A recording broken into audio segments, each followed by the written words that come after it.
Welcome to the Prep Zone. My name is Grant Yenny, and tonight 6-5A action as Fountainbleau travels here to Jack Salter Stadium to take on the Covington Lions.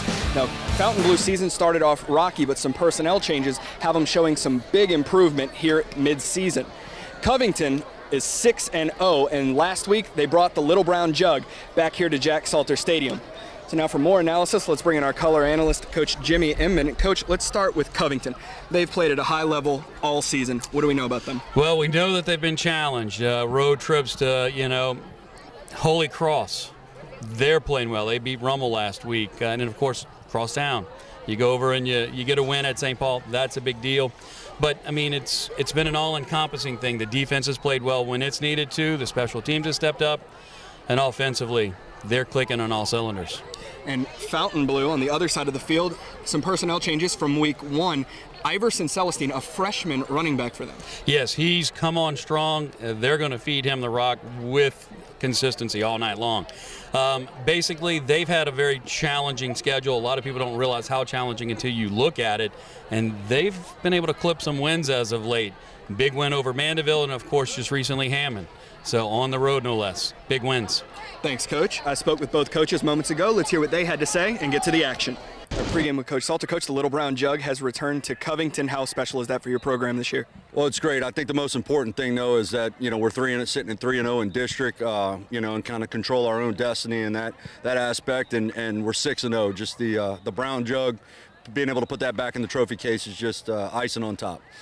And while your team's sitting at 6-0, Fountainbleau has been a bit of a roller coaster this year, but how do you get your team not to look past them this week? Well, I think, the easiest thing to do is just look back to last year. We were both kind of in the same situations last year going into this game, and, we played well in the first half, kicked the ball around. Those guys played, an excellent game and ended up beating us at the very end of the game. So we don't have to look very far than last year to know what could happen if we don't play to our capabilities. And they have a freshman running back playing at a high level. How do you stop him tonight? Well, I think, with any good running back, it's all about pursuing to the ball and being sound and tackling and staying in your gaps, But he's a good player. He's had a great start to his season, and but we're our kids are looking forward to the challenge for sure. Pre-game with Coach Blocker. Coach, the last time we saw your team was against Lakeshore in week one. A lot of improvement since then, some personnel shifts. How's your team been doing since then? We have grown up since then. The competition that we've played has been pretty good. And it's also good to see that we can play with that competition. Along the way, though, we've had a few bobos, so to speak. We're still kind of searching for a quarterback still. And the Covington team has a lot of offensive firepower, good defense as well. But how do you slow down the offensive firepower? Well, I don't know. If I had that answer, I think a lot of people would be happy. But it's going to be a challenge for our defense. I do like our defense. I like the scheme that we have put together for those guys. They have improved tremendously over the course of the last 4 weeks, and we're going to try to give it a shot. And Ford Jelby kicking this one off to get us underway. Keeps it on the ground short, and Marquise Hollins will fall on it for the Covington Lions. So Covington will get to the field first on offense. We'll see Josh Alfaro and all of those offensive weapons that he has to choose from. Yeah, and it is a plethora on display. We mentioned the Killer Bees before. You've got Bell, you've got Baptiste, you've got Bickham, and just for kicks, Shalom. Yeah. So, and Alfaro, he can do some damage himself. Very multi-dimensional quarterback. 1st and 10, ball at the 39-yard line after the short kick. You have Alfaro with Brumfield behind him. Driver as a flanker position back there in the backfield, calling for it. Play action, they throw. Caught by Kejon Baptiste, running over the corner, still on his feet, crossing the 40, and he'll be tackled out of bounds by Michael Malbrough, but a big gain to start the game for Covington. Yeah, Baptiste makes a nice little move, a little stiff arm right there, finds some space.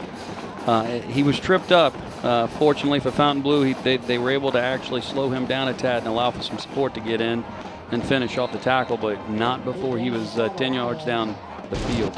And that'll be a matchup to watch tonight. Sonny Silvas, the defensive back on Kejon Baptiste. Baptiste, obviously one of the best wide receivers in the metro area, 6'2", 180. Silvas, 5'8", 130. Both quality players. 1st and 10. Handoff goes to Brumfield, has a hole and still barreling forward. It takes a bunch of Fountainbleau players to bring him down in a late flag. I tell you, he's the real deal and tough as nails. Texas Tech commit. And The Alabama, last time we were here for the Slidell game, Alabama had someone here looking at him. Yeah, and you know what's not to like? I mean, he's a great kid. Work rate is phenomenal. I mean, the work ethic is phenomenal. And, he's also a gifted athlete on top of all of that. Yeah, it's kind of cliche. I've had some conversations with him off the field, and he's the stereotypical guy you do not want to play against on the field, but the nicest guy ever off the field. Yeah, he's your foxhole friend. That's the guy you want with you when times are tough, because you know he's going to be there. But I would not want to be a linebacker or defensive lineman going to, or for sure not a defensive back going to make a tackle on him. No, he's fairly unforgiving when it comes to that. So, but 1st and 10 after the penalty is tacked on. Ball is at the 28-yard line. Calling for it is Alfaro, has a huge hole left side, and Brumfield will gain about 9. And again, the offensive line for Covington's firing off the ball, giving him some holes to work with.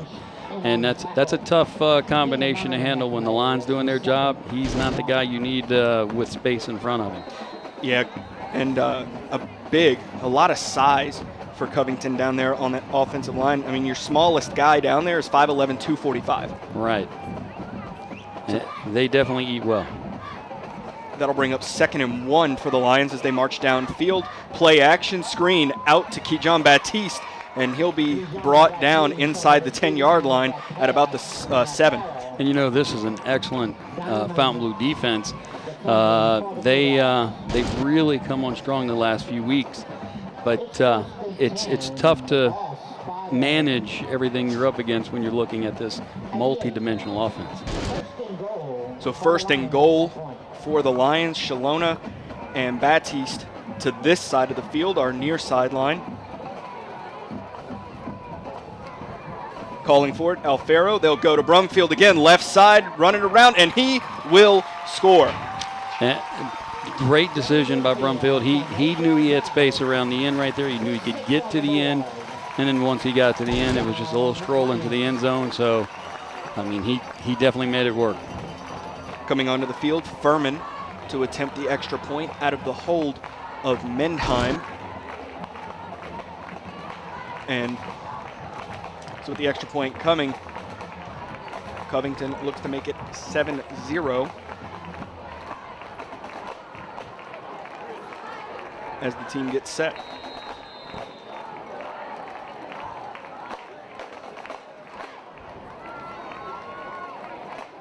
Snap is back. Mendheim hold down. Kick is up, and it is good. So with 10:26 remaining here in the first quarter, Covington leads 7-0.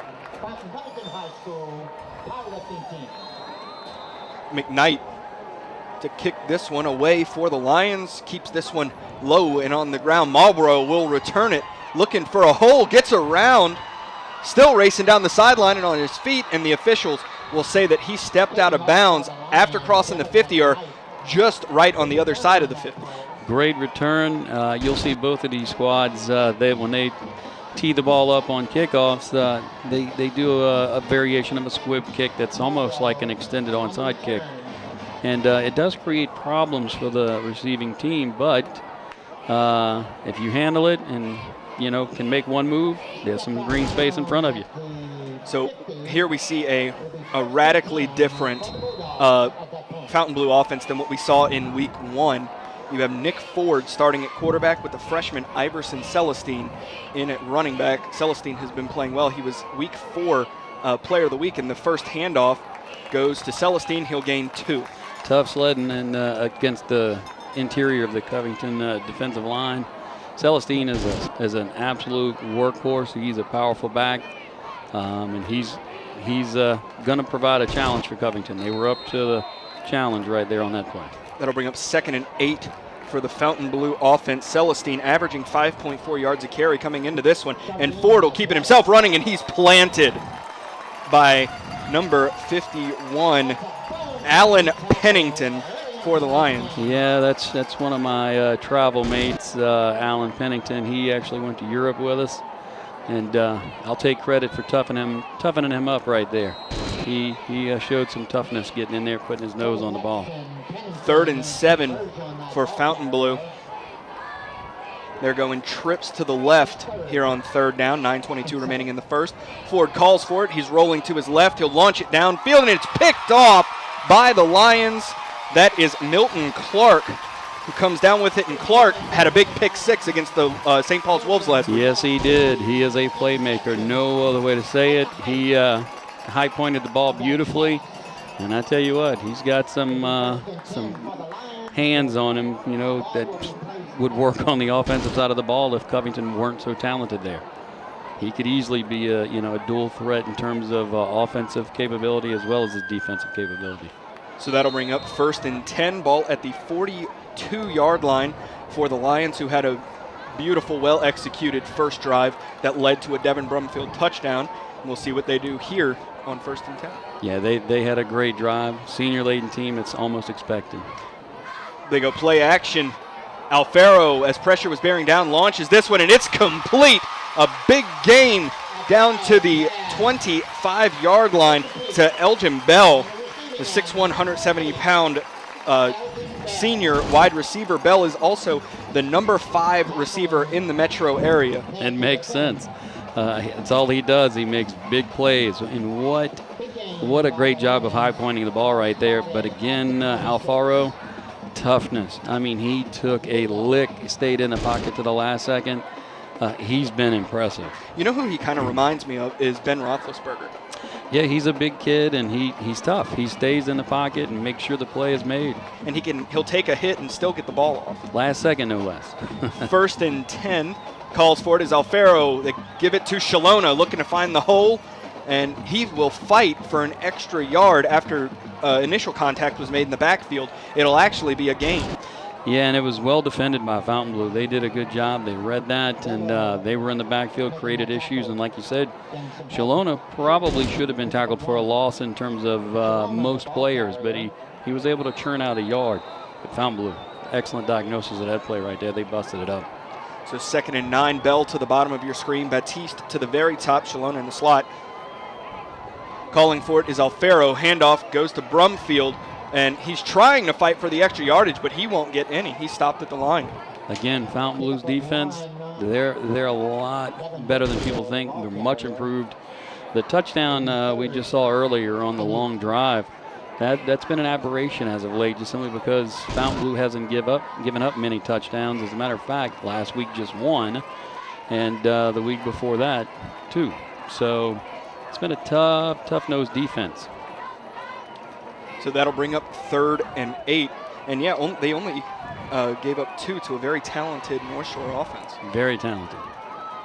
So 3rd and 8, Alfaro calls for it. Play action, launching this one out, and it's caught. Well done by Kijon Batiste, and he will score. But great job by the number 2 receiver in the metro area to turn and adjust to that pass. Yes, his adjustment, in air adjustment no less, was just superb. I mean, a special play right there by a special player. And an extra point coming from Furman. And to put that in perspective, he was well defended. Fountainbleau did their job. It's just, again, and it kind of follows through. Last week, he made the big play at the end of the half against St. Paul, and tonight, another exceptional play.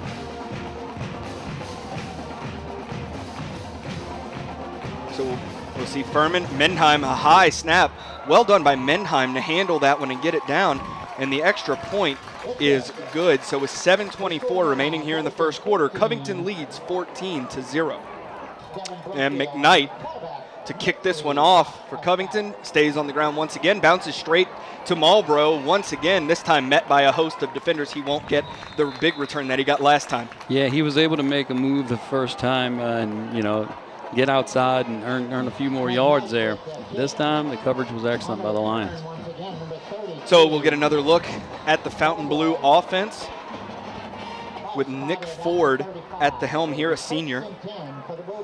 And you see there, number 7 in the huddle, his back to us on the screen, and he just broke. He's coming to the bottom of the screen. That's Dawson Nelson. He was actually the week 1 starting quarterback, now lining up at receiver for him. They go 2 to the left, 2 to the right. Ford calling for it and will hand off to Celestine, who will gain 1 on the carry. In terms of Nelson, I mean, he's a quality athlete. He's doing what he needs to do to help his team and playing out wide. He obviously provides them something of value in terms of his leadership, his abilities, all of the intangibles. Also listed as a DB, so he can play on both sides of the ball if necessary. On second down, Ford will hand off to Celestine again, coming left side, and he'll be brought down by a host of Lions, led there by Darren Thompson. Darren Thompson, he's the story in terms of missing a year, coming back, 2 years, 2 years, coming back, and man, what an impact he's made his senior year. Yeah, you know, he really missed the game for those 2 years that he was out, and he's coming back with a vengeance for this season.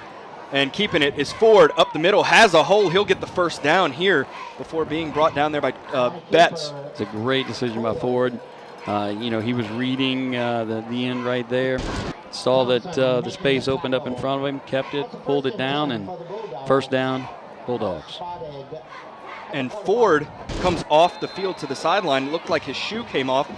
So checking into the game, number 14, it's Joshua Bailey, who is a freshman, 6'2", 180 freshman quarterback.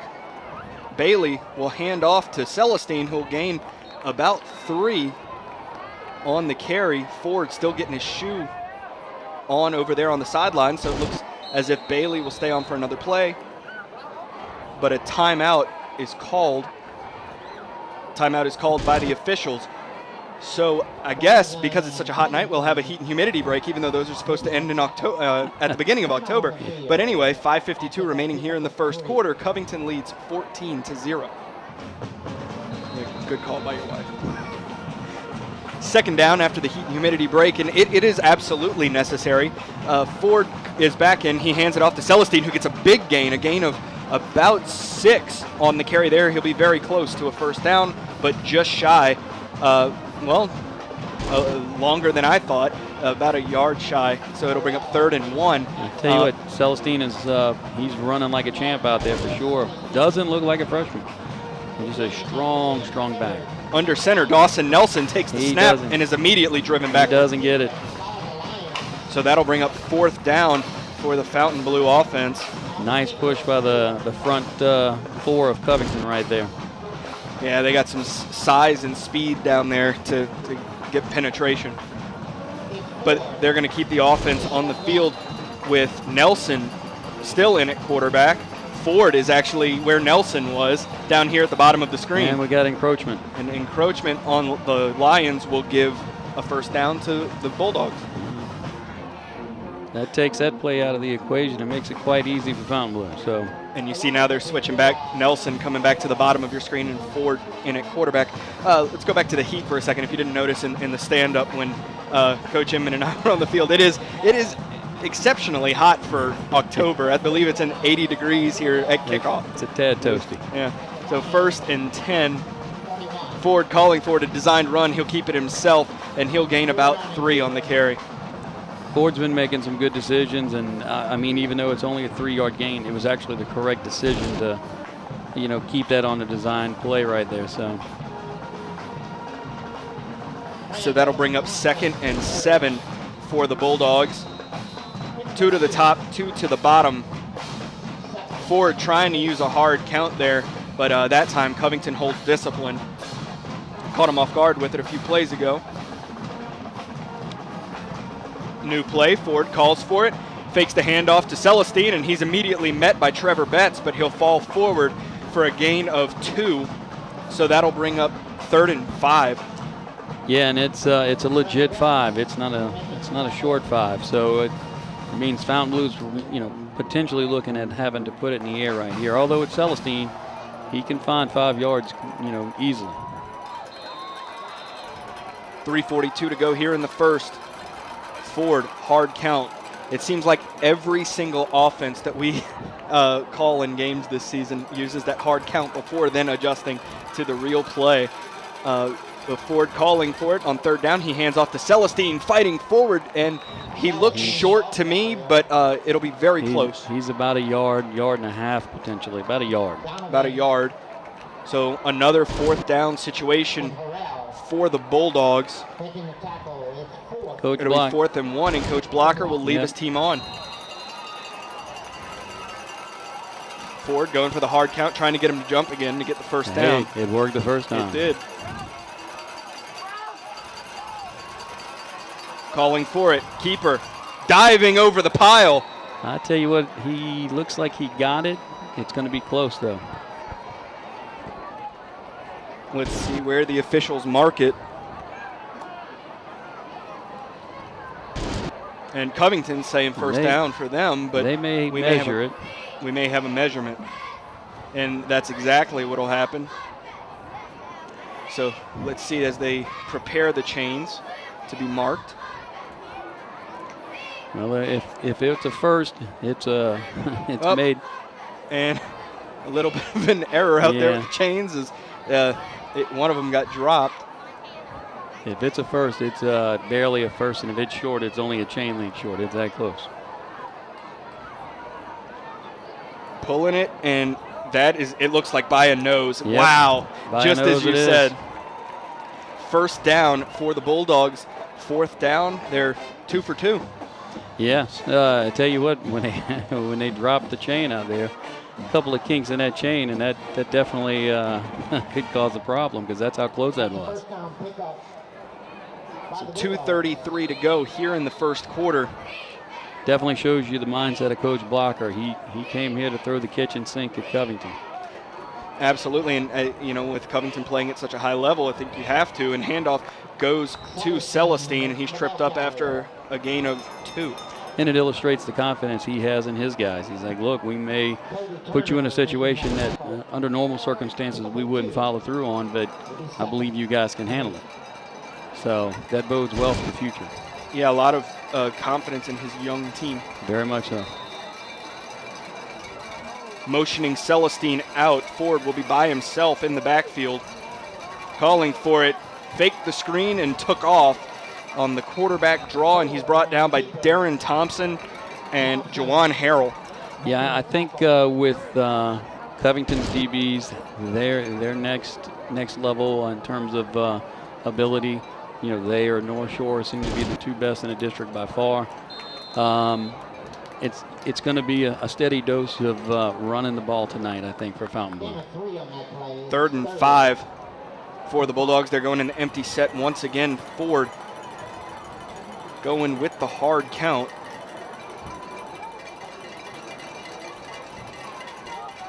New play in. Ford calls for it. This time they run the screen out. Celestine catches it, and he's brought down by a host of Lions, and he'll be about 3 yards shy of the first down. This is the fourth down of this drive, if I'm not mistaken. It is. The first one, they caught him with encroachment. Second one, the dive over the pile there. And now 4th down once again. So they're 2 for 2. They've converted both times, once by penalty, once by play. Well, I mean, they've got the talent in the backfield to actually, make this to where it's not a huge risk under any circumstances. And if you look at the field position, it's not a risk. Motioning Celestine out, this time motioning out to the right. So trips to the right, 2 to the left. Ford will run the draw, and then he'll get the first down. Running through and just caught by Darren Thompson. Had Thompson not held on to that jersey to bring him down, it was off to the races. Ford was going to the end zone. Ford was shot out of a cannon. If Thompson doesn't, like you said, get just one handful of cloth right there, he's in for 6. And it's a great play design. Basically, the idea when you put Celestine out, it spreads Covington on, puts Covington in a situation where they're thin in the middle. So, I mean, hey, when you got a guy like Ford, play the numbers game.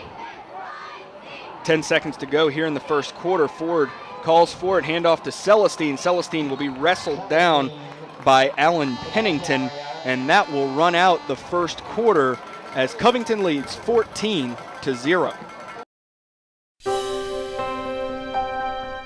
St. Tammany Parish Public Schools, an A-rated school district. Graduates with the highest ACT scores in the state. Facilities with the latest technology. Safe and secure schools. A variety of sports. Fine arts. And learning to last a lifetime. I'm Superintendent Trey Foles, and this is where we educate every child, every day.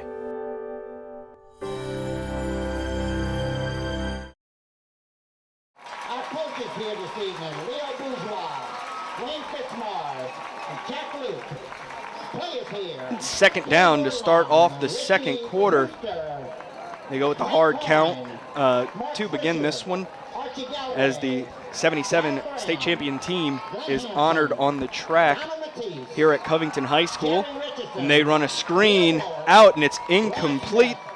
Yeah, incomplete. Intended out for Brett Johnson, 5'10", 155-pound junior receiver. Yeah, and I tell you what, that had some potential if he is able to bring that in. But Covington did a good job. They were in position to make the play. He would have had to have made a move and then worked his way around that defender into the end zone potentially, but all for naught. That'll bring up third down for the Bulldogs. 2 to the right, 2 to the left.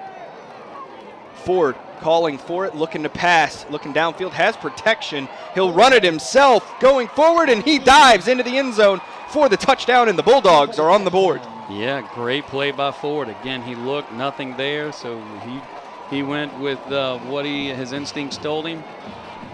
Pull it down and go with it. Boy, did he. So 11:47, the second play of the second quarter. Bulldogs get on the board and on to attempt the extra point. It's Chris Mastio.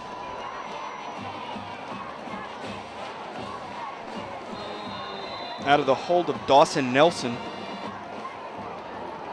Snap is back, kick is up, and it is good. It is through. So with 11:47 to go here in the second quarter, Covington leads 14-7. Joby kicking off. This will be an onside kick, surprise onside kick, and Covington able to recover. Excellent job there by the Lions, because that was caught everybody unaware. Blake Glass on the recovery for the Lions, the 5'9", 165-pound sophomore. Great decision, great job by him. Just fall on it, cover it up, and he's a good little athlete. And I tell you what, it's a good thing he is, because that ball was there quickly, and it could have been a problem, but he sniffed that out and did a good job. So here's the Covington offense once again. They're 2 for 2 on the night. Both times they've had the ball, they've scored. So 1st and 10 at the 48-yard line. Yeah, I tell you, Fountainbleu's defense, again, they've done a good job the last 2 games, so they need to step up here. Here's Brumfield running full head of steam. He saw that hole open up and just barreled forward, and he's brought down by a host of players for Fountainbleau, mainly Marvin Lang. Yeah. I tell you, if he doesn't grab a hold to an ankle right there, that could have been a big gain. Marvin Lang and Blake Marshall. Yes. I thought I saw a 6 at first, but that's their backup quarterback who's out injured. 2nd and 6 for the Lions. Fake the handoff to Shalona. Alfaro stretching forward, and he'll be about 2 yards shy of the first down. Yeah, and again, he's a quality athlete. Alfaro read it and said, you know what, I can get 3 or 4 here and set us up with a 3rd and manageable. That'll bring up 3rd and long, to maybe 3rd and 3. Yeah, I would say 3rd and 3 for the Lions, as the play is called in from the sideline. See Batiste and Shalona at the bottom of your screen, Bell to the top. Driver and Brumfield in the backfield with Alfaro. Alfaro calling for it. Play action and passed to Shalona, in and out of his hands to the ground. Yeah, that's one Shallona's going to want back. He's a quality player, and honestly, that's one that he makes, 9 times out of 10. That was just the 1 time out of 10 right there. So that'll bring up 4th down for the Lions, and they line up in this quick kick formation to punt it. Bell going out to the other side, but rather than lining up at the full 14 yards with the long snap to punt it away, they keep Alfaro in, and he usually quick kicks it. Actually here, it looks like they're keeping the offensive unit on to go for it. I think that's what the plan is. A lot of confidence by Coach Salter and his unit. Alfaro calling for it, play action, pass complete to Batiste. He'll have the 1st down, and he'll be wrestled down by Aaron Damon Jr. And when you have that kind of quality, why not have that confidence? Passing out to the number 2 receiver in the metro area coming into this one. He had 27 reception, 537 yards, and 7 touchdowns. That's a heck of a year when you consider the rest of the offensive talent that's on this squad. Yeah, both Alfaro has 14 touchdown passes coming into this one, and 12 of those 14 were between Bell and Batiste. 1st and 10, Alfaro calling for it, play action, he'll keep it himself going right side. There's a flag down on the field in the area of holding. Alfaro will gain 3, but we'll see what the call is from the officials. Yeah, that's in the interior line, so that's usually the case. It's holding called on the Lions. So that'll back them up after the short gain from Alfaro.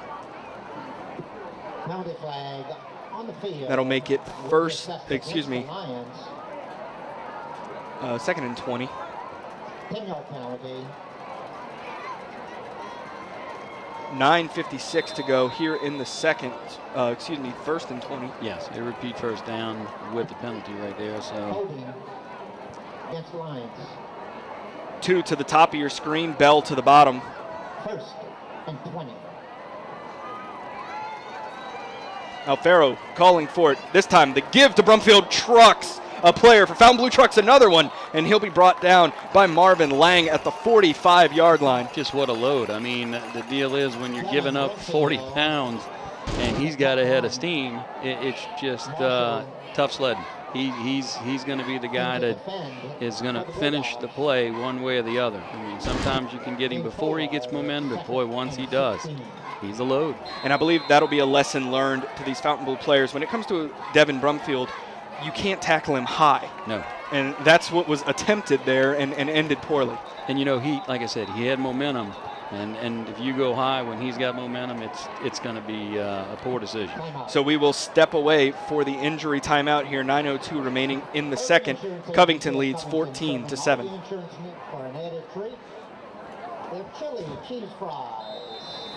2nd and 15 for the Lion offense. Coming back from the injury timeout here, 2 to the top of your screen. Covington just needs to make this more manageable on 3rd down. Pass coming. It's intended for Batiste. It was overthrown to Batiste and hit Shalona in the face mask before going to the ground. So there was 2 opportunities to catch that, but Shalona just wasn't expecting it because it was designed to Batiste. But that'll bring up 3rd down for the Lions. Yeah, I mean, the only way he was going to catch it was with his face mask. I mean, that was his only option. So it had stuck in his mask, and maybe he pulls that down. Other than that, Alfaro put it out there and it had a little bit too much on it, a little high. Batiste wasn't able to go get it, and unless you're going to be on SportsCenter with some weird play, that was going to be an incompletion all the way. So that'll bring up 3rd and 15 for the Lions. Calling for it, Alfaro looking to pass here, has time, steps up in the pocket, launches this one out for Shalona, and well overthrown, incomplete. So 4th down for the Lions. Yeah, Batiste was kind of in the middle right there. The safety actually went with Shalona, so it created a little bit of space. I think Batiste is going to go back and say, hey, look my way in that situation next time. But I tell you what that was probably a product of the pressure that Fountainbleau put on Alfaro earlier. So it's one of those things where they forced the issue earlier and it paid dividends here.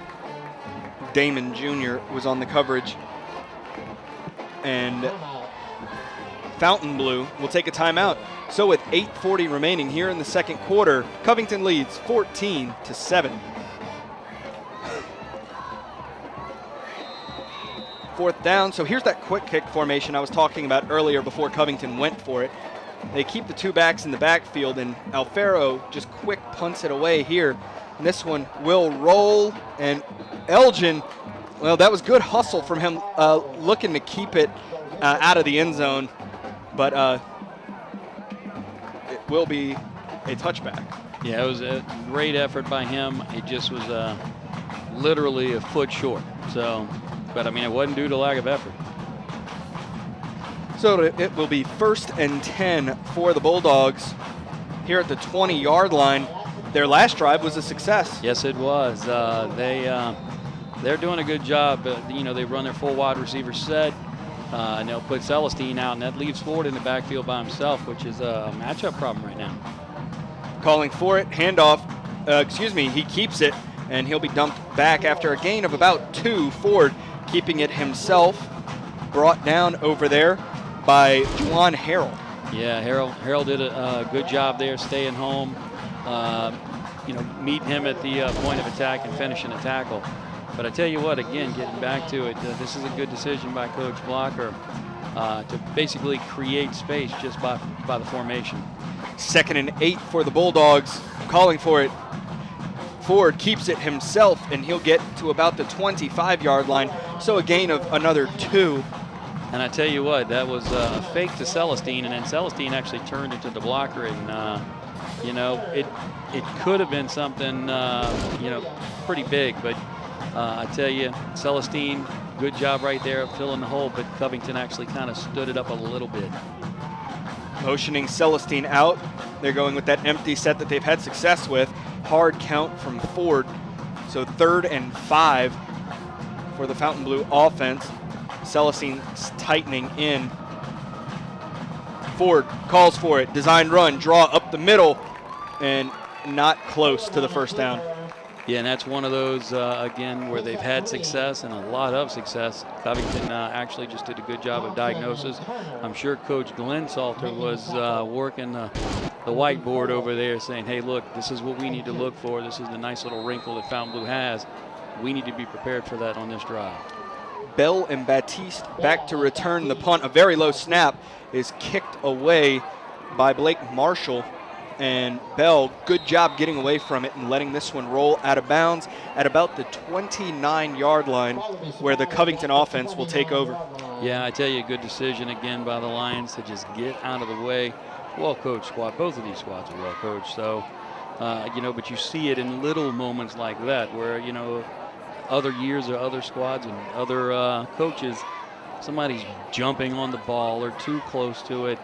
Little stuff that that's covered, but the question is can it transfer to the field? And in the case of both of these squads and both of these teams, that's exactly what's happening.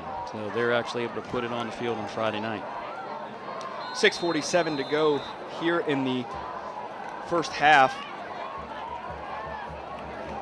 Alfaro calls for it, handoff, Brumfield barreling forward, runs over a defender, and he'll get a gain of about 8. Yeah, again, if he gets momentum, he is just a load. I mean, you feel sorry for whoever's the guy that's standing there that's going to attempt to make the tackle more often than not. If he's got momentum, they're just holding on for dear life.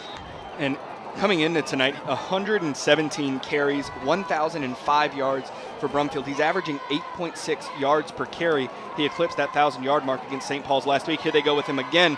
Left side, he'll get the first down and then some, and he'll be brought down over there by Christian Bobo. Yeah, and he is just one of those guys, like I said, you can hang your hat on. He's going to go out there. There's no doubt at this point in the season, everybody out there is dinged up, banged up. The pounding that he takes, because other teams are going to key on him. So he just keeps going with it. Character. And a timeout is called on the field. So with 6:11 remaining here in the second quarter, the Covington Lions lead 14-7.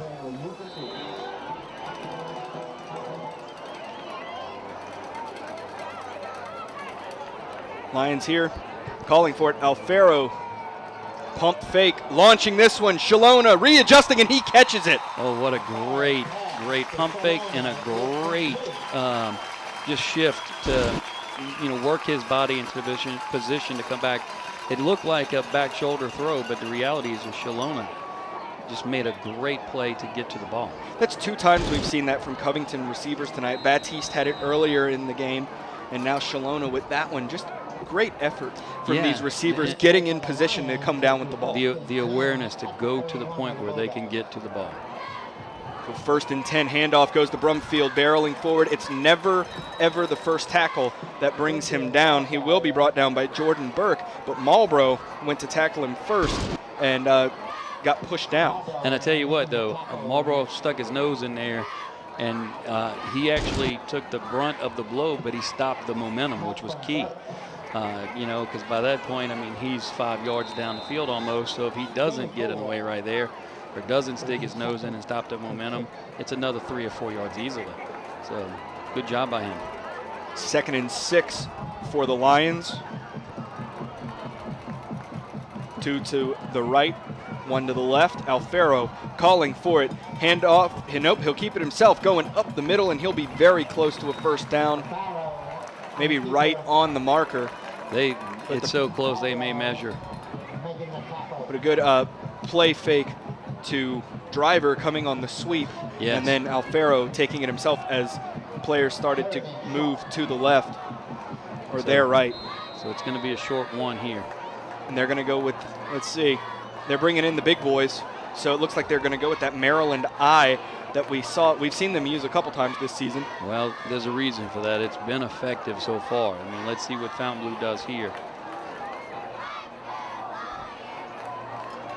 3rd and 1. Handoff will go to Brumfield. Good blocking by the fullbacks. And Brumfield will be wrestled down by Aaron Damon Jr., but a big first down for the Lions. And again, why not go to it? It works. So, and it looks like the big boys are staying, and so they may stay, as you said, stay with this Maryland I package. Why not? If you're getting that kind of production, granted, Brumfield's actually, making it happen once he hits the hole, but boy, they're creating a nice hole. So 1st and 10. Alfaro calls for it. The give goes to Driver, and he's met in the backfield and dropped by a host of Bulldogs led by Blake Marshall. Yeah, Marshall was in there. He sniffed that out and did a great job. He wrapped up, and there was literally nowhere to go. So that'll bring up 2nd and 11 for the Lions here. 3:30 to go in the first half, sticking with the Maryland I package. And I tell you what, if the option were in play there, if Alfaro had kept it, that might have been 6. So, there's nothing wrong with the play design. Handoff goes Brumfield left side, hitting the hole, still on his feet, going, dragging defenders. He's inside the 5. It takes a host of Bulldogs to bring him down, led there by Jacob Cross and a host of other Bulldogs. Yeah, I tell you, he got hit, and 7 yards later, he's actually tackled. But again, if he gets momentum, that's what you can expect. 1st and goal for the Lions. Here at the ball is at the 4-yard line. 3:06 and running on the clock as the play's called in from the sideline. And Covington taking their time here before half. Yeah, they want to kind of control the clock, if you will. If they can take 4 plays or 3 plays to get it in here, that wouldn't be a problem for them. Alfaro hands off to Brumfield, and he stopped short of the goal line. He's brought down about a yard shy. Yeah, I tell you, he was actually laying on top of the tackler right there. So unless his elbow was down, I don't know if he actually was down. He may have been able to reach out. I know we watched Mandeville and North Shore play a few weeks ago, 2 weeks ago, and quite honestly, Mandeville's back. I thought he might have been down initially, but he, further review, he wasn't. But credit to him, he stayed on his toes and he scooted down the sideline for a touchdown. So it's one of those you just never know.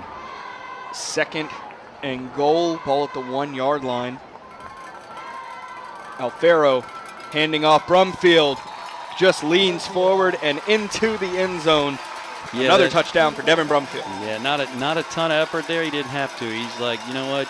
I'm just going to go ahead and lean on into this one. And what a great job by the big guys up front to just open up. I mean, it was like parting the Red Sea. He was able to. Brumfield could have walked in if he wanted to. Yeah. He, like I said, it was one of those where he was just like, you know what? I got this. Let me just lean on into this. And nice stroll into the end zone. So that'll bring on Austin Furman and the extra point unit for the Lions. Avery Mendheim to hold. Snap is back, kick is up, and it looked like a hand got on it, and that will fall short, just hitting off of the crossbar. Yep. So with 2:06 remaining here in the first half, Covington leads 20-7. McKnight kicking this one away for the Lions. They get set quickly and keeping it short. I don't know if I would call that an onside kick. It was just a very short kick to the left and recovered by the Bulldogs. And I tell you that I think the idea behind it is to be problematic, but in the same instance, it's not an onside kick, but it can act as one is the best way to say it. So all it takes is for someone to mishandle the ball or whatever. The next thing you know, you got a rugby scrum out there and someone's digging the ball out, and if it's Covington, then obviously that was effective.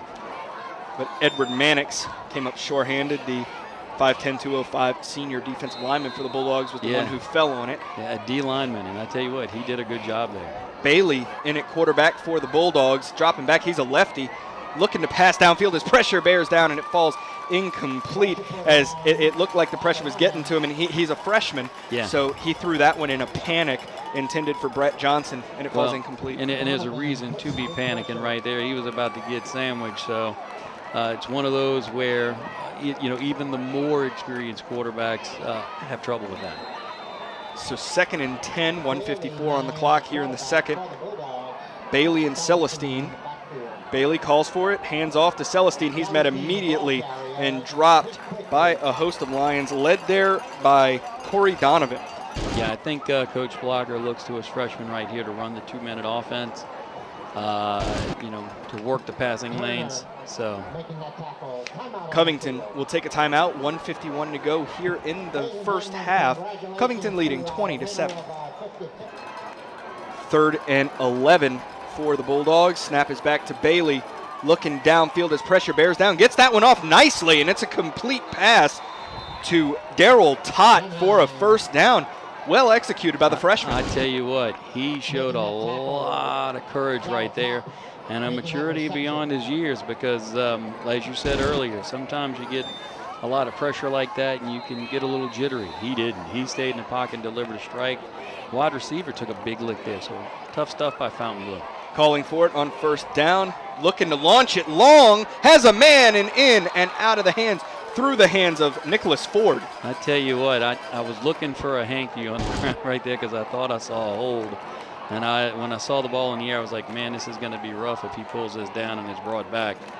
But, if you're the Lions, you're fortunate right there. In the same instance, you might be fortunate if you pulled the Bulldogs right there with no flag on the ground. So maybe a wash. That was a very good ball by the freshman quarterback. He's good, isn't he? 2nd and 10. Snap is back. Fake the handoff to Celestine. Pressure bearing down quickly, and it's picked off. Going the other way, and a flag is down. It's Corey Betts headed to the end zone, but it looks like this one may be coming back. Yeah, I'm not sure what the reasoning for it to come back is, but I mean the referee, the head official right there, he must have seen something. So on the screen attempt, pressure was bearing down. Bailey let it go. Trevor Betts ends up with it. Either way, this is going to be Covington's ball. It's just a matter of where it is. Where did the infraction occur? So 1:24 to go here in the half. Talking it over with Coach Salter, the officials. And they say, touchdown. So it must have been on the Bulldogs. Touchdown stands for Covington. So Trevor Betts, the big guy, 6'1", 205 defensive end, gets a pick six. Yeah, we saw a defensive end have great hands for Fountainbleau covering the ball on a kickoff, and now we see a defensive end for Covington pulling down an interception. So where did these guys get hands like this to where they could, pretend they're receivers or running backs? Player coming on late for the Lions extra point unit. Furman on to attempt out of the hold of Mendheim. Snap is back, placement kick is up, and this one is good.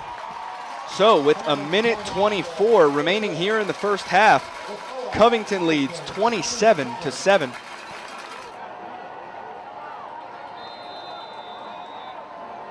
Kickoff coming from McKnight. This one kept short once again, bouncing, will be taken by, has a hole racing down the sideline. That is Dominic Ducree with the run there with the return. So Fountainbleau will have the ball at the, at the 31-yard line. Can't beat that for starting field position. Ducree with a great return yet again, and we've seen two defensive ends with covering the ball or picking it off and running it in. Now you got Ducree, he's a linebacker. So I tell you, this is the night where the defensive players are getting some offensive opportunities. 1st and 10 for the Bulldogs. Looking to put some more points on the board before half, a minute 18 to go. Josh Bailey in at quarterback, the freshman. Dropping back, launches this one and overthrown, intended out there for Nick Ford. Bailey did a good job, obviously excluding the one play that turned into a pick six. He was really poised. He looks really poised. That was one of those plays, I think, where freshman, he's a freshman trying to make something out of nothing. And as time goes on and he becomes more mature, those decisions will they'll go by the wayside. But I tell you what, he looks awfully poised for a freshman. I wish I had a telestrator, but this backfield here, as Bailey calls for it, both freshmen. Bailey launches this one downfield, and it's overthrown, intended for Brett Johnson. But going back to the youth of that backfield, you have Iverson Celestine, a freshman starting at running back, Bailey in at quarterback. That bodes very well for the future of Fountainbleau, getting quality reps in to these young players. Yes, indeed. Moving forward. All you have to do is look across the field when Covington's offense is out there, because Alfaro played quite young, and so did Brumfield. Bailey dropping back on 3rd down. Lots of passes. This one thrown. It's complete to Ford, and he will get inside of the 5, brought down by Avery Mendheim. Yeah, I tell you, Covington has done an excellent job of high pointing the ball all night. That was one time where, quite frankly, it's just they didn't judge the speed of the ball. New quarterback's got a little bit more zip, if you will, and he winged that in, and Covington wasn't able to get a hand on it. And big play for Fountainbleau. And Fountainbleau will take a timeout to talk it over as a minute 3 remains here in the first half. Covington leads 27-7. So 1st and goal for the Fountainbleau offense here. Ball is at the 6. Ford fumbles it. The snap was high. He lost control of it. It went over his head, and it will be recovered by the Lions. That's Ralph Crandall on the recovery. Big play right there by Crandall. It was just one of those things where the center is used to snapping it to a drop back passer. The ball's delivered a little higher. In this case, the ball was higher than the quarterback was expecting after the change at the position. Kind of bobbled it, and next thing you know, it's on the ground, and Crandall was on top of it. Yeah, good bit of changes tonight, the interchanging between Josh Bailey and Nick Ford. And again, that's tough, because we're talking about a delivery that's, 8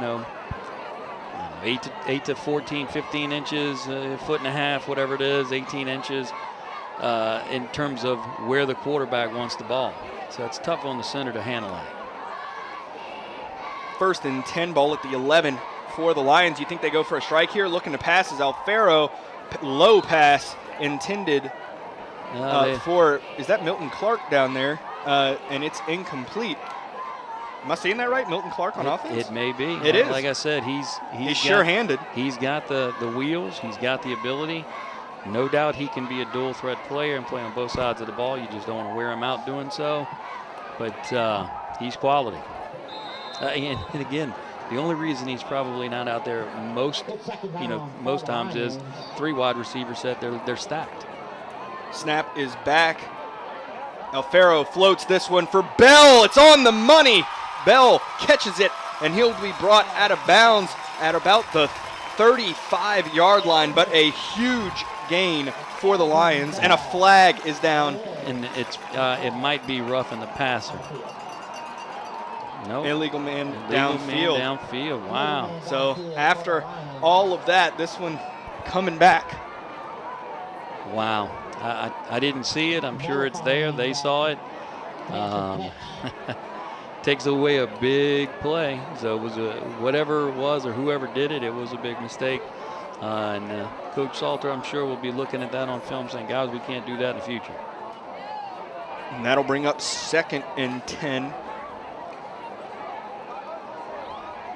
No, excuse me, 2nd and 15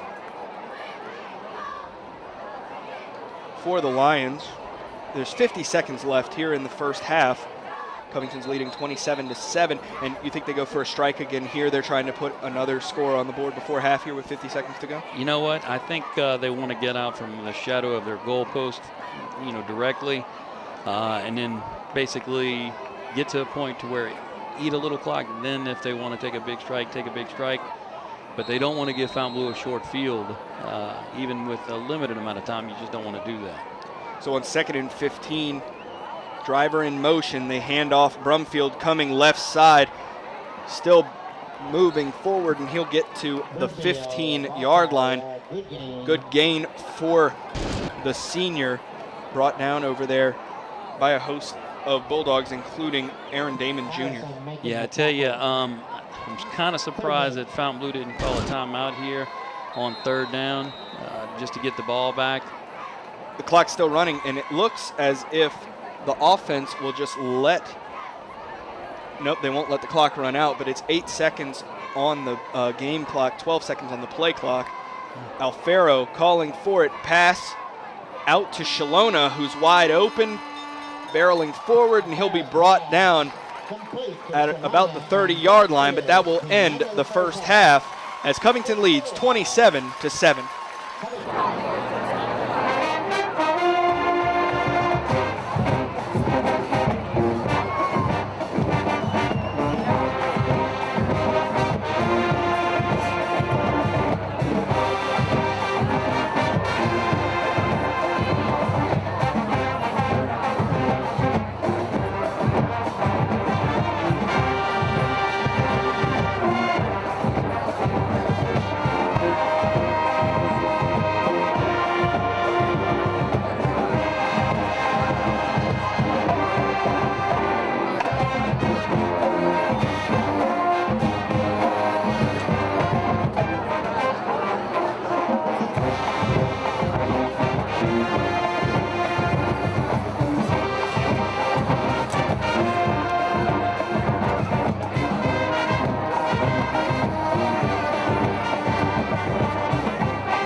drum majors of the marching Lions, Matthew Pritchard, Elena Sharp, and Matthew DeSandro. The Covington High School Marching Lions will now perform Michael Jackson's Beat It.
Tonight we welcome to the field the members of our 5 junior high school feeder schools.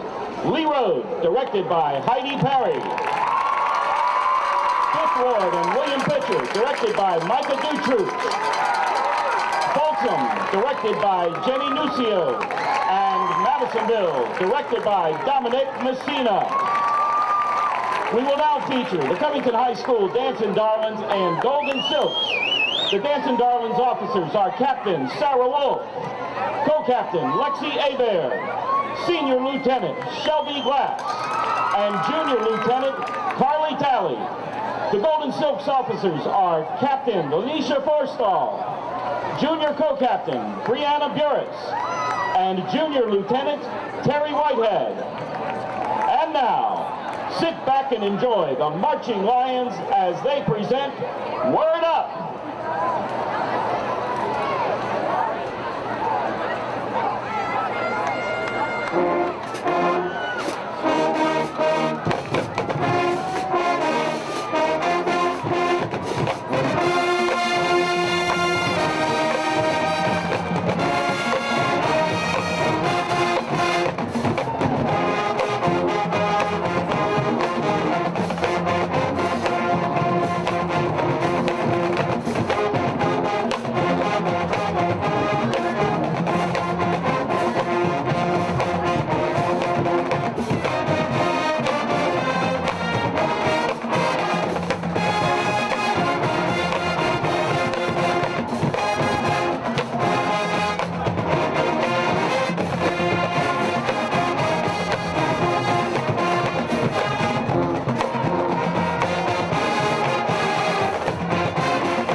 McKnight to kick this one away to start off the second half.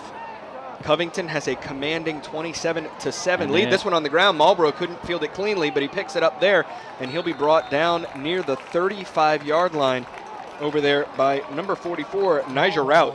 And you know, that's the crazy thing about the kicks, and you see this from both teams. It's kind of a combo squib kick, onside kick, and I suppose with an onside kick, you're trying to catch the defense to where, you know, the ball's in the air and you could go down and maybe create some havoc and find it.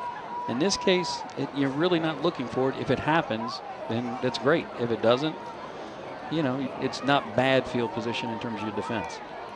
Fountainbleau, Nick Ford back in at quarterback. They'll hand off Celestine going up the middle, and he's dropped after maybe a gain of 1. Darren Thompson on the tackle. Yeah, I tell you what, and he had some help in there as well. Who is Darren Thompson along with Zach Bushnell? Excuse me, no, check that. Cody Turner. Ooh, I tell you what, I think that's who he hit first, and Thompson cleaned him up afterwards. Handoff goes Celestine, this time barreling forward, and you saw him just try to lay the lick on Darren Thompson there at the end of the run. He's brought down over there. And you know, Thompson did a good job of absorbing it. So tackle by Jawan Harrell. Well, then it was Harrell that did a good job of Harrell absorbing. Harrell got him low, and Celestine started going. Yeah, I got you. So 3rd and 5 for the Bulldogs. Handoff goes Celestine trying to make something happen, and he's brought down after a gain of 1 by Trevor Betts and Jawan Harrell. Well, I tell you what, Coach Blocker was willing to keep his offense on the field in the first half, but I don't see that being the case now. We'll see the punt unit. Blake Marshall trots on to punt this one away. The 5'9", 191-pound senior, also a linebacker. That being said, this is a good spot for a fake. Snap gets back there. Marshall up and down, and it will be downed by the Bulldogs at the 35-yard line. Touchdown by Marvin Lang. Yeah, I tell you, Covington's defense came out. That was a good series for them. Get the ball back into their playmakers' hands on the offensive side of the ball. Fountainbleu's defense, you know, you look at the scoreboard and you don't realize it, but unless Devin Brumfield has had some momentum, they've done a good job against the run. I mean, it's just, again, he's a special player, and if he has momentum, that's a problem for anybody. So that'll bring up 1st and 10 at the 35 for the line offense. Devin Brumfield in the backfield with Alfaro, 2 to the bottom of your screen. Snap is back, handoff, Brumfield going left side, cutting it upfield, and just pushing back multiple Bulldog players before being dropped at the 43-yard line. But that was a host of Fountainbleau players, Jordan Burke and others. And you know, Fountainbleau had players in a position to actually make, you know, that first contact 3 yards downfield. And Devin, with the momentum, again, once he gets it, you know, churning, he is just so tough to bring down. And then 6 yards later, it's a very short 2nd and 1. 2nd and 1 as the offense awaits the play coming in from the sideline. And this is tough because it puts Fountainbleu's DBs in a position now where they really got to mind their P's and Q's. Play action, rolling right, looking downfield as pressure bears down. Alfaro gets a good pass away, and it's complete to Bell. Bell still on his feet and will go into the end zone for the score. And that's the problem if you're Fountainbleu's defense. You load up to stop Brumfield, and it puts your DBs on an island. They caught me looking there when Bell first caught it. I wasn't sure if he went out in some fancy footwork there to get himself back in and walk into the end zone. He put the brakes on and made a nice little move back to the inside of the field, and at that point, he was able to stroll into the end zone. So Bell's 6th touchdown of the season. And again, it's not as though the coverage is bad. It's just that this is an exceptional receiver who can go get it. Exception. So on to attempt the extra point. It's Furman. Snap is back, placed down. Laces are in, but Furman gets it up and through. So with 9:27 remaining here in the 3rd quarter, Covington leads 34-7. Kicking this one away is McKnight for Covington. Sends this one downfield. It's fielded at the 20, and that is Blake Marshall. On the return, drops the ball. It's loose. It looked like Marshall got back on top of it. And no, Covington. They'll say Covington ball.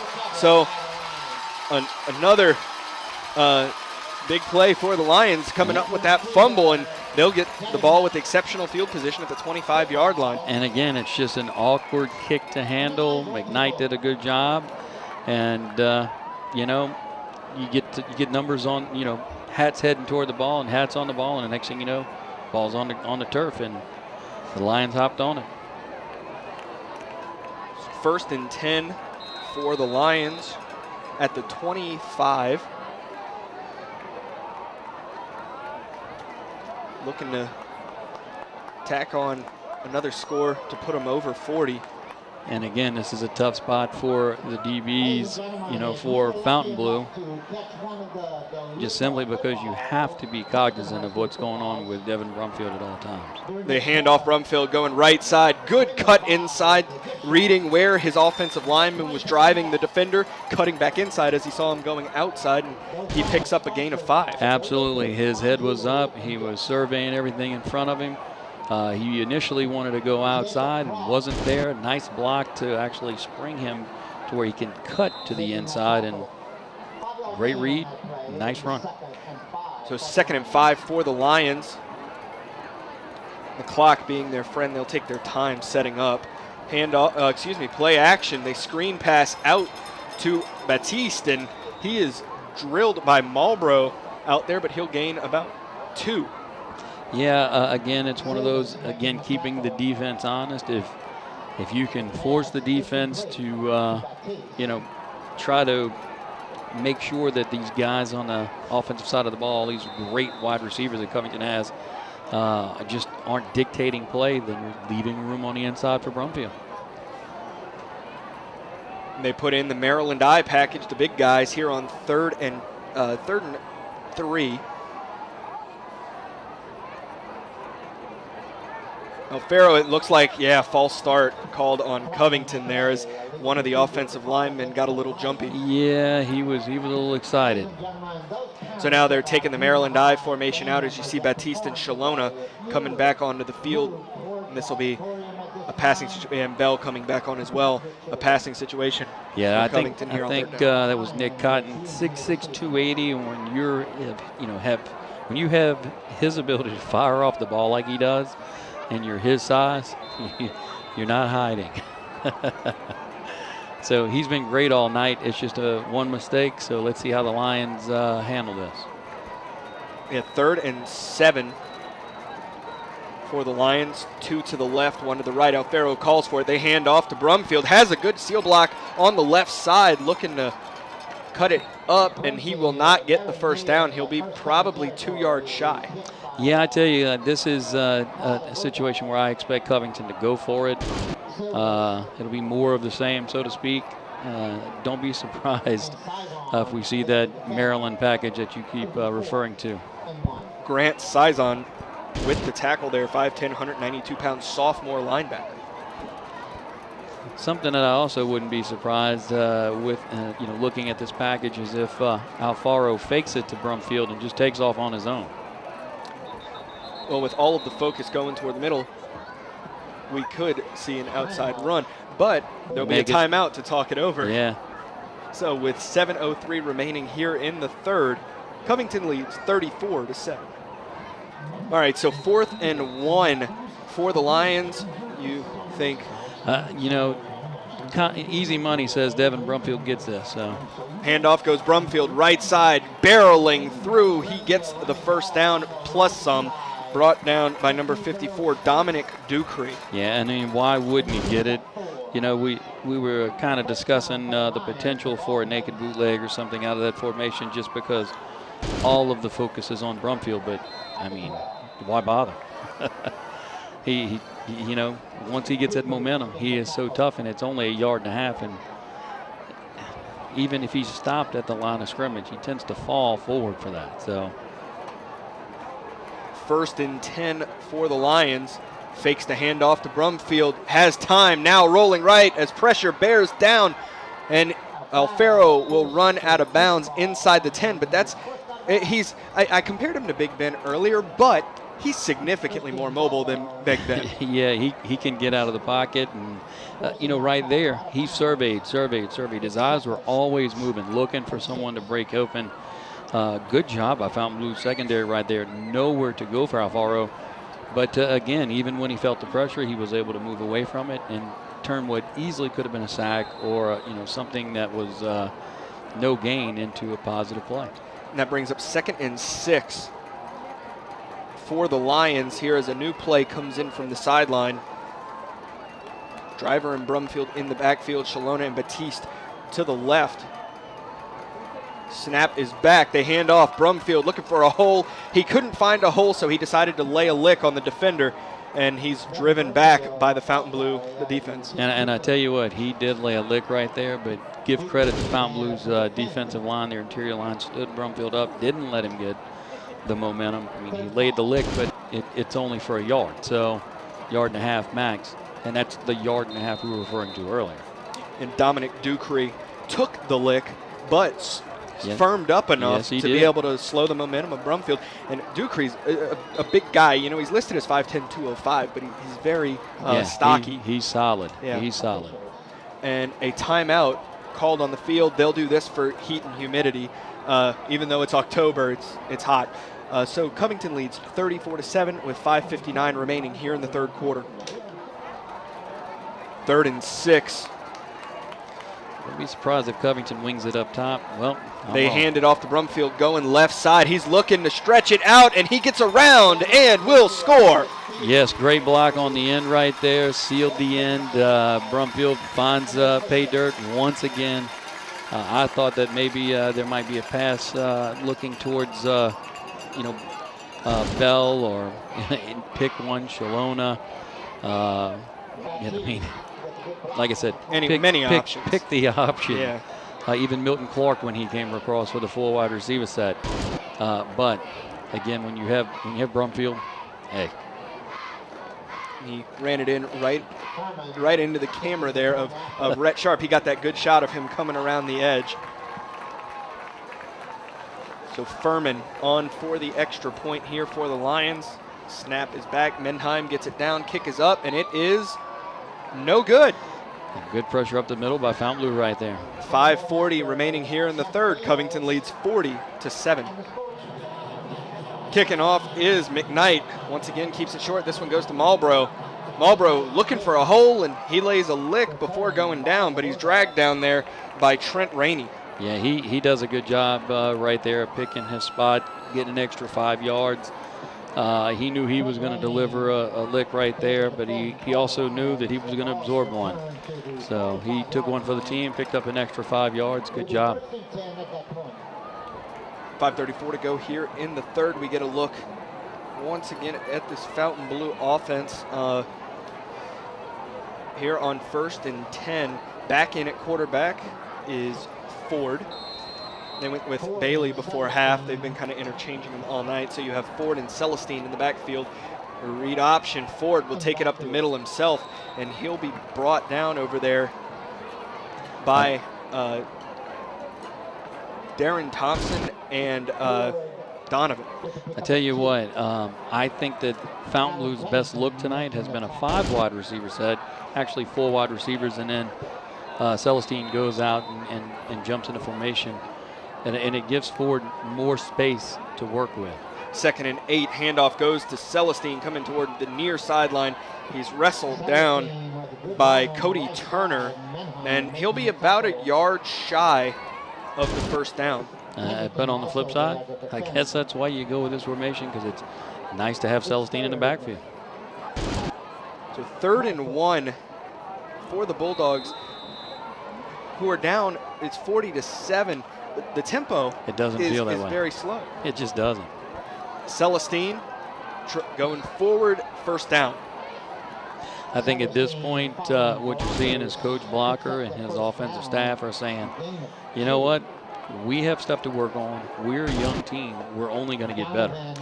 This is going to be fun to watch, this Fountainbleau team, about maybe a year, but definitely 2 years from now. Oh. This is going to be something. They're going to be superb. Oh, and again, all you got to do is look across the field when Covington's offense is on the field. Ford calling for it on first down. Play fake to Celestine. Passes out to complete pass to Dawson Nelson, but he'll lose yards. Yeah, that's one of those where, yeah, I mean, it's not a bad play design. Just Covington read it quite well. So second down and 11 for the Bulldogs. They're going to go trips to the right. Sam Marr in, a new wide receiver, at the bottom of your screen. Ford calling for it, rolling to his right, looking downfield, and he'll keep it himself. He'll be dropped by Crandall. And I tell you, another big loss, and we have a flag after the play. Well, I tell you what, Jawan Harrell, number 11 for Covington, did an excellent job. He cheated up. He read the formation beautifully, and he was in the backfield with some quickness. And a personal foul called. It's called against the Bulldogs. So they take the loss on the sack, and then that'll push them back even further. Yeah, I don't know what happened there because honestly I didn't see anything. Nor did I. I'm not sure where that call came from. Hey, they're a lot closer than we are, is all I can say, and they must have seen something or thought they saw something, and hey, at that point they're the ones making the call. So. And the official that threw it was right behind the pile. So yeah, he's right there. Like I said, much closer than us. 30, the ball at the 35-yard line, 3rd and a mile for the Bulldogs, and Bailey back in at quarterback. He'll launch this one, and it's incomplete, in and out of the hands of Darryl Tott. Good placement though by the freshman. Yeah, I tell you, it wasn't a bad toss. It's one of those where it's a little bit behind the receiver, but it's one of those that, given the circumstances, being that he's a freshman, it's actually a pretty good throw. So they'll march on Blake Marshall and the Fountainbleau punting unit here with 3:16 to go here in the third. And 2 guys for Covington that can do a good job returning it. Marshall sends this one away. Batiste calling Peter, saying everybody get away from it. And it takes a Covington bounce, a Fountainbleau bounce, and it rolls down to the 28-yard line. And looks like Mr. Brumfield may be done for the evening. I would say so. And if that's the case, again, you'll have some guys getting some reps, which is always a good call. And I would imagine that Alfaro still is looking for Kejon Batiste. They found a connection once or twice a night, but I'm sure Kejon is telling him, look, you need to find me. And you know how wide receivers are. There you see Edgerrin Cooper in the backfield. He's the backup running back to Devin Brumfield. He's very solid running back. Yes, he just happens to be behind Devin Brumfield. Exactly, and he's only a sophomore. What a great player to learn behind. Play action to Cooper, pass out to Batiste, and it's behind him. Batiste says, come on, get it to me. And the ball falls incomplete. And that's one of those where they have such a great connection between Alfaro and Batiste that neither one of them are going to be angry with each other if it's a drop or a bad pass. They're just like, we're better than this. So, and I don't know how much anger you can have for a play like that when you're up 40-7 anyway. Yeah. I mean, it's just one of those where it's like, let's work on our repetition. So 2nd down and 10 for the Lions. Driver still in that flanker spot. They'll go with a handoff to Cooper, and he'll be dropped in the backfield for a loss of 1. Yeah, actually, it might be an even bigger loss than that. So good job by Fountainbleau's defensive front 7. They run the backfield quickly. They did a great job of diagnosing that. Sets Covington up with a 3rd and on the long side. 3rd and 13. You think they go long to Bell again over there? He has man-on-man coverage over there. They cheated now over with a safety. Yeah. But Kejon, he's down here, so. Batiste wide open, and it's complete as the DB fell, crossing the 40. Kejon Batiste has the first down, and 48. It's Bobo Well, excuse me, 28. Damon fell on the coverage, leaving Batiste wide open. and I tell you what, that was almost a pick right there. As Bobo came hustling over. Yes, he did, and he read it beautifully. He just couldn't get his hands to it. And honestly, a lesser wide receiver doesn't make that catch because, you know, you're anticipating the defensive back getting a hand on it. And, I mean, the ball's on top of you. You're only a yard away. So great job by Batiste. Then he makes the move to get the first down. Batiste has long arms. He stuck them way out there. And now the handoff will go to Cooper, right side, going around the pile, and he'll gain about 3 on the carry. Yeah, good hard running. But I tell you what, Fountainbleau again, excellent job right there at the point of attack. You know, looking at Fountainbleau's defense, you got to remember they gave up 7 last week, 15 the week before. And then, of course, week before that, they had a big win against Mandeville. So this is a team that has been ascending, so to speak, you know, winning 2 out of their last 3, playing much better ball than earlier in the year. A credit to them maturing, a credit to their coaching staff working hard. But I think it just shows the quality of Covington. 2nd and 8. 34 seconds on the clock here in the third quarter. They'll go handoff Driver. Lead blocker is Cooper, and Driver will be brought down by Blake Marshall. Yeah, again, like I said, Fountainbleau's defensive front 7 doing an excellent job stringing that out to the sideline, you know, flowing with the ball and then making the tackle short game. So a 3rd down for the Lions. They may take their time and let the clock run out here. They will. Here comes Alfaro with his 4s up, headed over to the sideline to talk it over with Coach Salter. That will end the third quarter. We head to the final stanza next as Covington leads 40-7. St. Tammany Parish Public Schools, an A-rated school district. Graduates with the highest ACT scores in the state. Facilities with the latest technology. Safe and secure schools. A variety of sports. Fine arts. And learning to last a lifetime. I'm Superintendent Trey Foles, and this is where we educate every child, every day.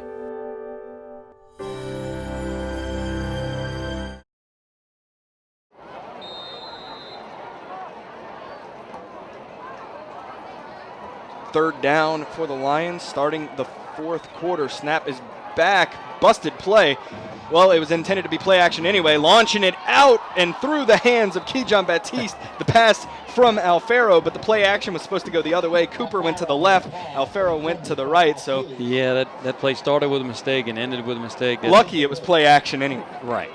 And I tell you, Kejon Batiste, he's upset with himself because it's one of those where he didn't look the ball in, and if he does, he walks into the end zone. Yeah. So he, you know, poor guy for the most of the night. He's been struggling to get that ball that he's looking for, and lo and behold, one shows up, and it's just one of those things where he's got to be mentally tough right there and look it all the way in. A player of his quality, again, he normally does that. So there's the frustration on his part. Fourth down, quick kick formation here as Alfaro puts it away, laying back deep for the Bulldogs, and Bell will down it at the 23-yard line. Yeah, I tell you, Fountainbleau again, they're looking down the road. They're saying, okay, what do we have to do to continue to improve, to continue to get better, just simply because we're so young. And you know, this is a great opportunity to work against an excellent squad.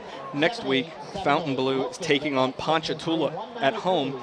Mandeville beat Ponchatoula, and Fountainbleau beat Mandeville. It certainly, in terms of transferring from one match to the other, the transitive property match. Yeah. Handoff goes Celestine up the middle. He'll gain 5 before being brought down by Donovan. And you know, this Covington defense, they're pretty good. I mean, you got to realize, Holy Cross, that was a shutout. Played a very good St. Paul team last week on the road. I mean, St. Paul's is going to make some noise when they get in the playoffs. So, handoff to Celestine once again on second down. He'll gain 2 or 3 there. He'll be close to the first down, maybe a yard shy. And again, he's going to say, hey, keep feeding me the football because I got this too. And Celestine, just a freshman, but coming into this, averaging 5.4 yards a carry, 564 yards, 10 touchdowns, and he didn't even start the season. Right. So that's only through about 4 games that he has all those touchdowns, and he was the Week 4 North Shore Player of the Week. Yeah, and he's and again, I tell you what, he's playing catch up in terms of the statistics, but on the flip side, he's got some fresh legs, is the best way to say it, because Davenport started out and has a good back as well. Celestine is just next level. Next level as a freshman.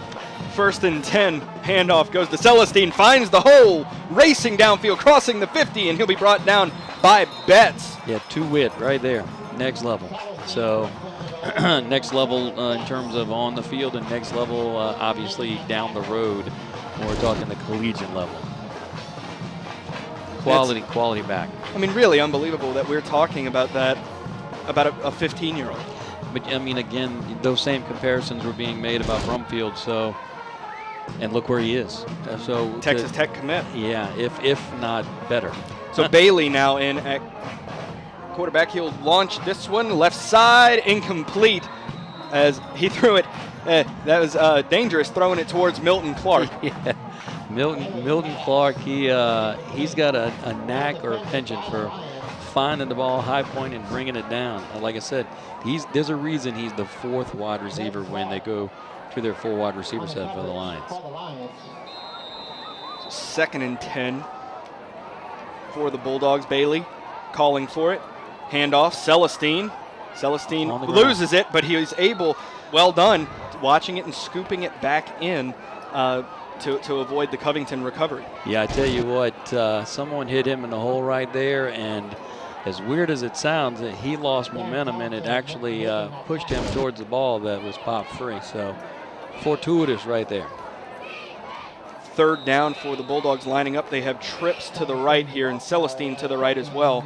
And it looks like Covington's playing run all the way. Bailey dropping back. Celestine's open on the bubble. Bailey finds a receiver, but he's dropped by Crandall. And he took a big hit. On the reception there was Dawson Nelson. Yeah, Nelson again showing his toughness, but man, what a lick. And that's going to be one where he's going to say, hey, look, I need to catch my breath on that one. Yeah, and he'll go down over there, so we'll step away for the injury timeout as Covington leads 40-7 with 9:13 remaining in the game.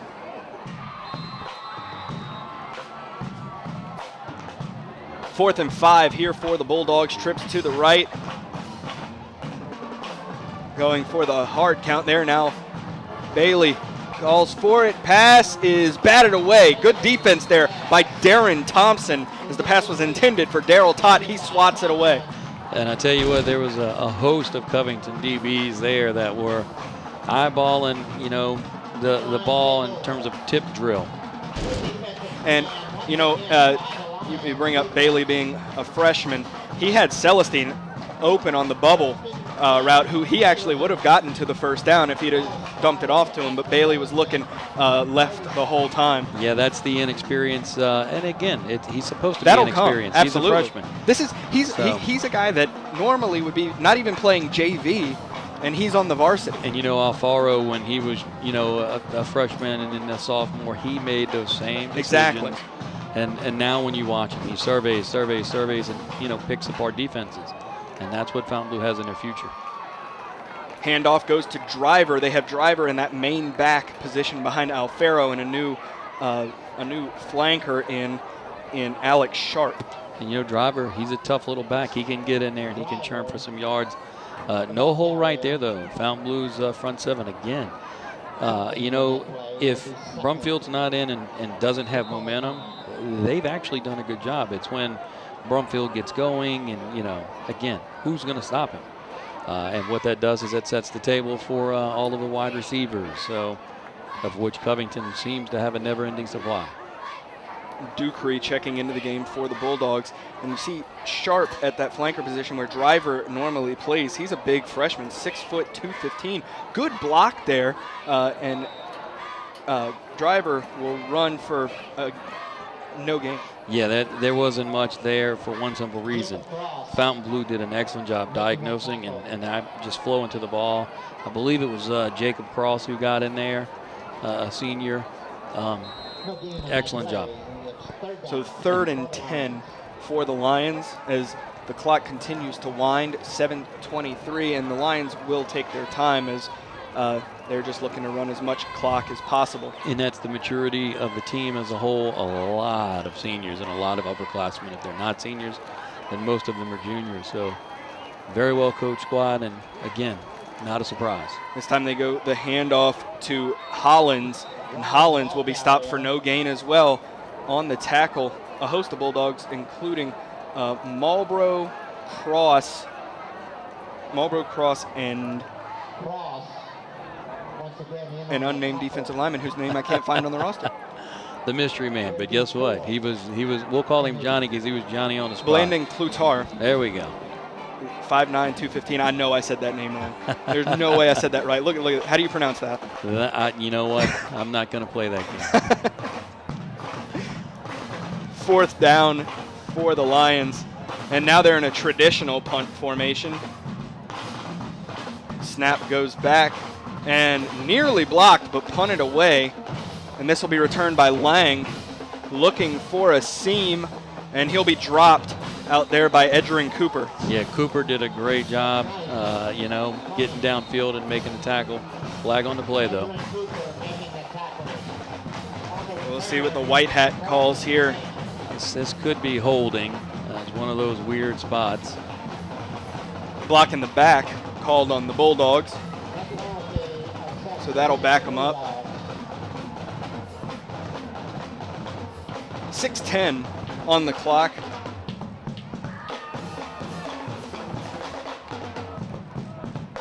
Yeah, there's the official call, so they'll mark this one away. And I'm sure once we get down, we're at 6:10. Once we get past 6, we'll probably have another heat and humidity timeout, as it's well needed. Yeah, it's here on this side. night.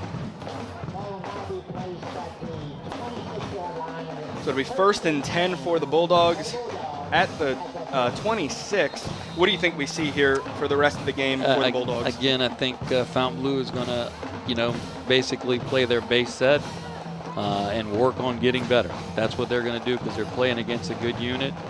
So all of this is in preparation for next week. Still passing. There's the swing route out to Celestine, making a good move and a spin and gaining about 7 yards on the pass from Bailey. Nice play right there. Just a little flare route out into the flat. Celestine gets the ball in space. Looks like he's going to be stopped for about a 4-yard gain. Makes a nice move, falls forward, turns a 4-yard gain into a 7-yard gain. So nice play. We'll step away for the heat and humidity break as Covington leads 40-7 here in the 4th. After the heat and humidity break, 2nd down.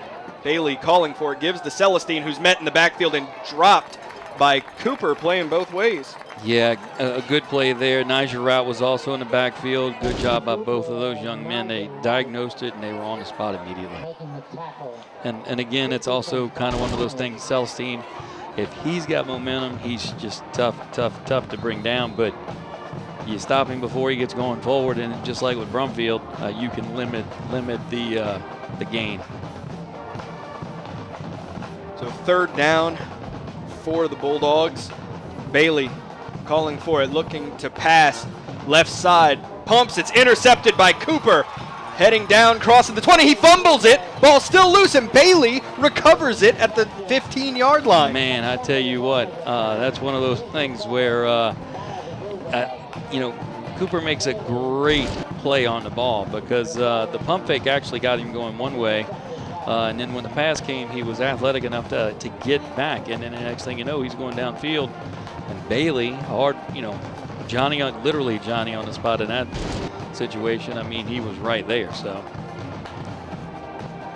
big play by the freshman to keep Fountainbleau's drive going, and they get a fresh set of downs. 1st and 10 at the 15. Bailey calls for it. He'll give to Celestine. Going right side. He has a hole, and he'll be dragged down by the Lions. That is number 30. That's Blake Glass.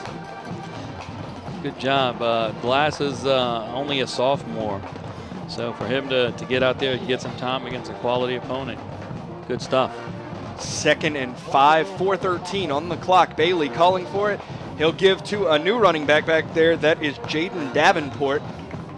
And he'll be dropped by a host of Lions. And Davenport's a quality back as well. So it's a very nice option to have if you're Fountainbleau. Actually, that is a correction on that one. That's Carson Jones. He's listed on the roster as a DB, but playing some running back tonight for the Bulldogs. Well, it's not something I expected. Carson Jones, a sophomore, 5'6", 140. Another youngster getting some time. 3rd and 3, handoff goes Jones again, and he's dropped in the backfield. Yeah, that was a well done by Covington's defense right there. Marquise Hollins finished off the tackle. Initiated by Kevin Wrinkles. Yeah, so good job. And that's 4th down for the Bulldogs as the punting unit heads on to the field. Blake Marshall and company. And let's see who's.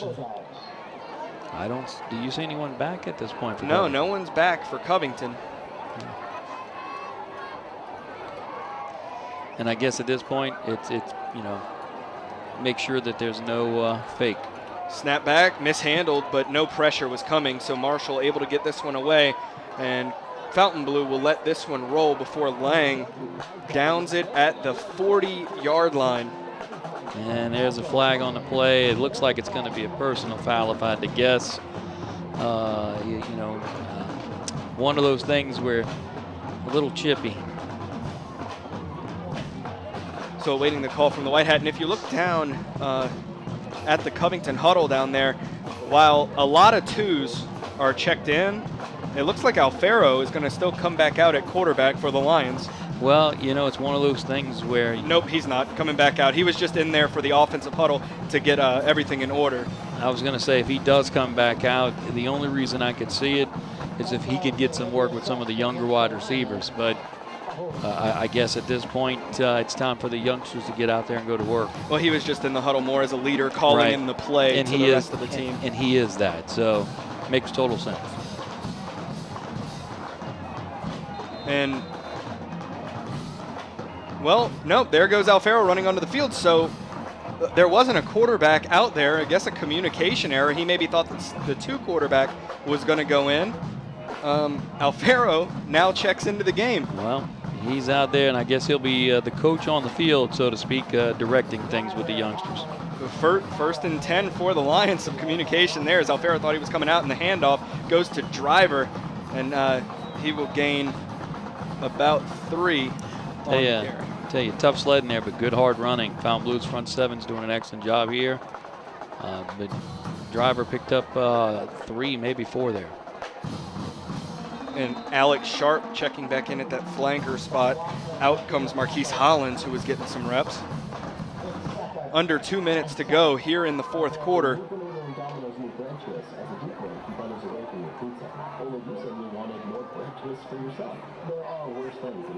2nd and 7.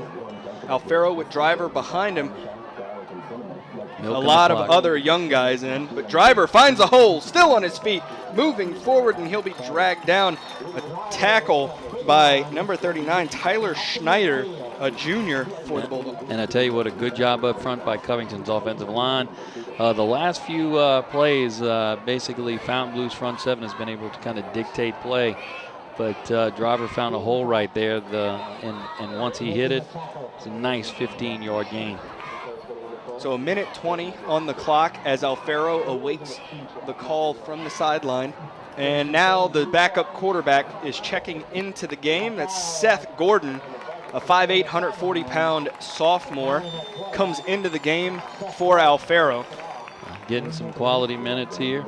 Or a quality minute. Or a quality minute, singular. And he'll keep this one. Gordon coming right side, looking to cut it back inside. There's a flag down in the area of holding. Yeah, and Gordon will be dropped for a gain of 3, but it could be negated by the call.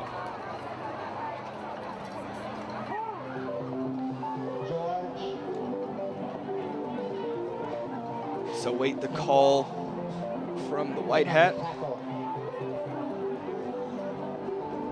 Yep, gonna drop back the Lions. Tell you, this sets up next week to be a big game over in North Shore. North Shore. Covington will go visit. North Shore has a tough defense. They have an excellent defense, and they've got an excellent quarterback. So, you know, that's a tough environment to play in. And quite honestly, you know, Coach Mike Borg, he'll have his guys ready to play. North Shore beat Covington last year, so both squads returned most of their players, so it'll be interesting for sure. And you know that Covington will have that on their mind going into North Shore next week. Yes, indeed. And I tell you, Fountainbleau, they're looking to play Ponchatoula, and I tell you what, I have a feeling they're gonna play well in that game as well. So Gordon takes the knee. He'll take another one here as there's 20 seconds remaining, and they're going to let the clock run down as the play clock is at 23. Yeah, that's ball game. So they're going to line up at the 50 and say good game. Let's send out a big thank you to those who helped bring you this game, starting with our superintendent, Mr. Trey Folse, our director of broadcasting, Dr. Melody Menard, cameraman tonight, John Harrison, sideline camera, Rhett Sharp, editor and coordinator of Channel 13, Dave the Rave Williams. As always, our color analyst, Coach Jimmy Inman. So, from Jack Salter Stadium, where the Covington Lions defeat the Fountainbleau Bulldogs 40-7, my name is Grant Yenny. Good night. You are now leaving the Prep Zone.